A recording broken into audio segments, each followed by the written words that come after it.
Exercise 3.2 question number 2 का part number 10 है। यहाँ पर इंटीग्रेशन फाइंड करनी 1/1 plus cos x D x. तो इसका सलूशन लेने से पहले आपको एक बात समझना ज़रूरी है, वो ये है, आपने एक फार्मूला पढ़ा हुआ है cos 2x का। वो फार्मूला है 2 cos स्क्वायर एक्स माइनस 1। यहाँ पर देखें, अगर फंक्शन यहाँ पर सॉरी थीटा जो है वो यहाँ पर 2 टाइप है तो यहाँ पर सिंगल है। अगर ये हाफ हो जाएगा तो वो और भी ज़्यादा हाफ हो जाएगी। यानी अगर मैं इसे कर दूँ cos सिर्फ एक एक्स, तो 2 का आध जो है वो 1 होता है, तो 1 का आध क्या हो जाएगा 2 cos स्क्वायर एक्स बटा 2 माइनस 1। इसका मतलब ये है कि अगर ये 1 इस साइड पे आ जाए तो ये हो जाएगा +1 प्लस cos x बराबर आ जाएगा 2 cos स्क्वायर एक्स बटा 2। यानी आप 1 प्लस cos x की जगह पे लिख सकते हैं 2 cos स्क्वायर एक्स ओवर 2। तो यहाँ पर आपके पास आ जाएगा 1/2 cos square x over 2 dx। उसके बाद ये 1/2 है कांस्टेंट, ये तो इंटीग्रल से पहले आ जाएगा, वहाँ पर आपके पास आ जाएगा 1/cos स्क्वायर एक्स ओवर 2। अब आपके पास ये 1/cos जो होता है ये तो होता है सेकेंड एक्स। ये क्या होता है, ये सेकेंड, अगर हम मैं इसे लिख लो सेकेंड स्क्वायर एक्स बटा 2 dx ब्रेक लाइन। तो आपको पता होना चाहिए कि सेकेंड स्क्वायर की इंटीग्रेशन होती क्या है असल में। तो सेकेंड स्क्वायर की इंटीग्रेशन असल में होती है tan x, सही है। तो यानी आपका अब सोल्यूशन बन जाएगा 1/2, इसकी जगह पे आ जाएगा tan x। अच्छा नहीं, यहाँ पर इसका x था तो यहाँ पर x है, अब यहाँ पर x है x/2, x/2 आ जाएगा। ये 1/2 के दोबारा अलग आप करेंगे तो ये आ जाएगा 1/2 जो इसका नीचे आता है। लाइक जगह जब हम डेरिवेशन लेते हैं तो x/2 के दोबारा डेरिवेशन लेते हैं तो 1/2 आ जाता है, x का फंक्शन 1 हो जाता है ना। तो इसका 1/2 आपने नीचे लिखने है plus some constant of integration, ये सारा ही कैंसिल हो जाएगा। तो आपके पास बच जाएगा tan x/2 plus some constant of integration.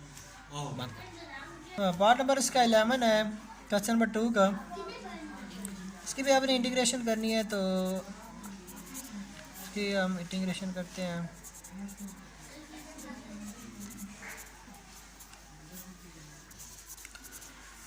अच्छा, अगर मैं इसे मान लूँ फंक्शन यानी ax² plus 2bx plus c का, और मैं अगर लूँ इसका डेरिवेशन तो मैं देखता हूँ आता क्या है। अगर यह डिफरेंशियल ऊपर अप्लाई होगा तो आ जाएगा यहाँ पर d और dx x², ये कांस्टेंट पहले आ जाएगा, यहाँ पर भी है d और dx, यहाँ पर ये और ये कांस्टेंट का भी डेरिवेशन हो जाएगा। अब देखें a तो ऐसे आ जाएगा, x² का डेरिवेशन तो होता है 2x, इसी तरह ये x का डेरिवेशन होगा जब 1, तो कांस्टेंट का डेरिवेशन 0 होता है। यानी आप इसका मतलब ये हुआ कि इस फंक्शन का डेरिवेशन आ रहा है 2ax प्लस 2b। तो ऊपर देखें तो आपके पास ax भी मौजूद है, b भी मौजूद है, लेकिन ये जो इस डेरिवेशन में 2 आ रहा है ना, वे ये नहीं है। तो आप क्या करेंगे 1/2 से डिवाइड भी कर देंगे और ऊपर वाली फंक्शन को 2 से मल्टीप्लाई भी कर देंगे। तो मल्टीप्लाई होने के बाद ये आपके पास कुछ इस तरह से सिचुएशन बन गई है।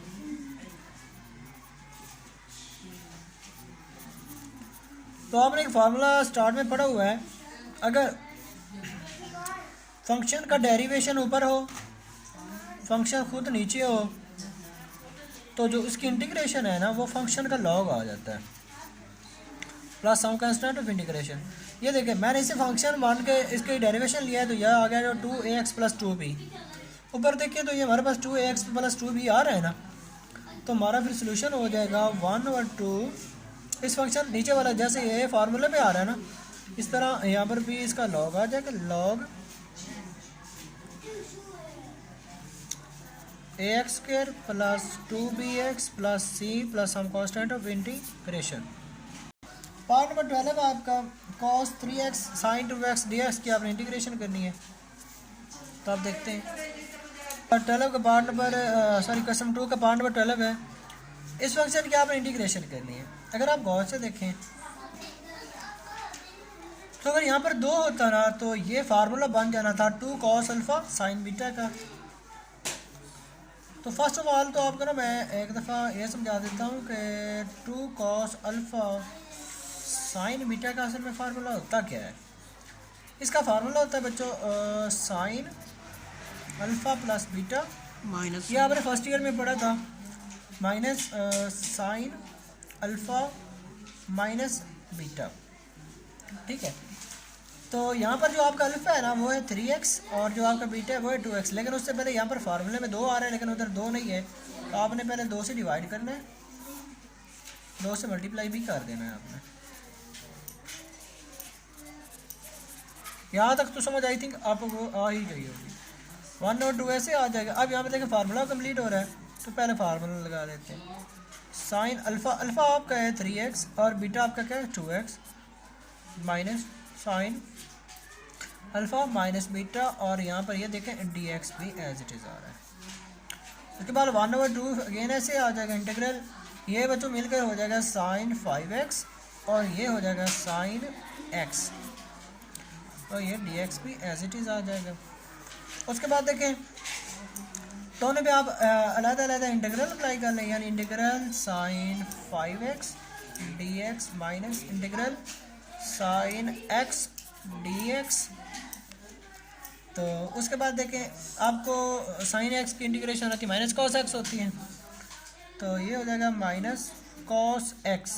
अब इसका जो x है ना वो है 5x, 5 जो इसका है ना वो नीचे आ जाएगा, कॉन्स्टेंट जो इंटीग्रेशन को नीचे आ जाता है।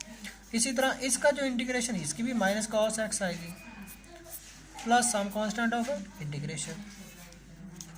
अब होगा क्या, ये माइनस इस माइनस से मल्टीप्लाई होकर प्लस हो जाएंगे, यानी कॉस जो प्लस वाला है ना आपने एक्स को से पहले लिख लेना और ये माइनस वाला आपने बाद में लिख लेना, यानी cos 5x over 5 plus some constant of integration. ये आपका इंटीग्रेशन। पार्ट नंबर 13 है आपका, इसमें आपने cos 2x minus 1 over 1 plus cos 2x dx की इंटीग्रेशन करनी है।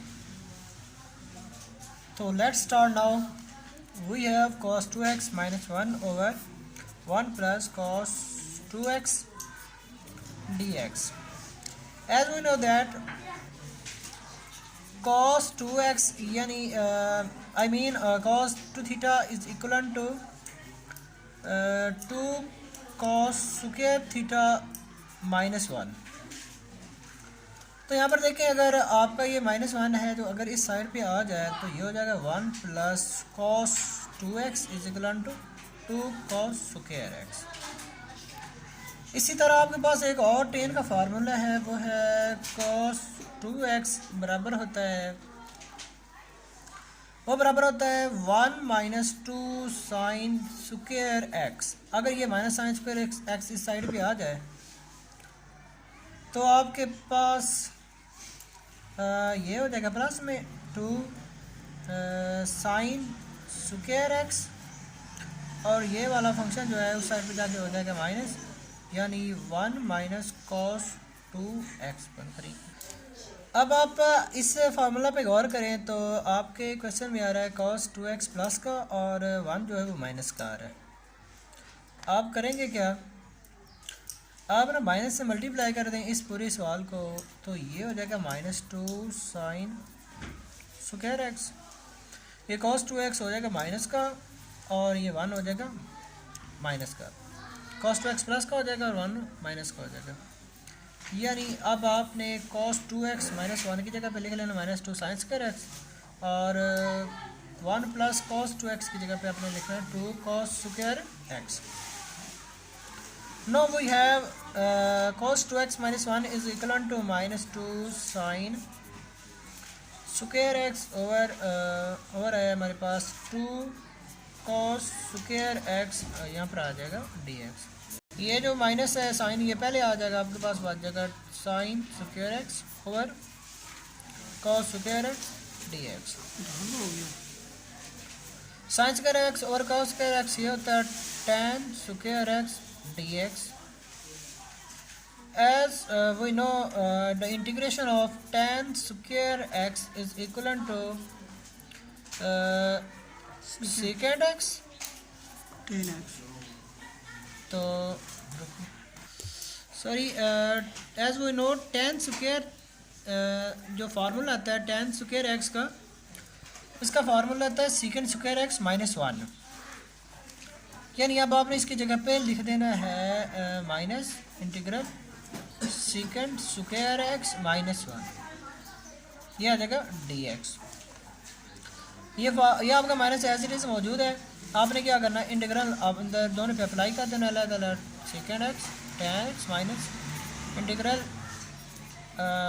कांस्टेंट और dx।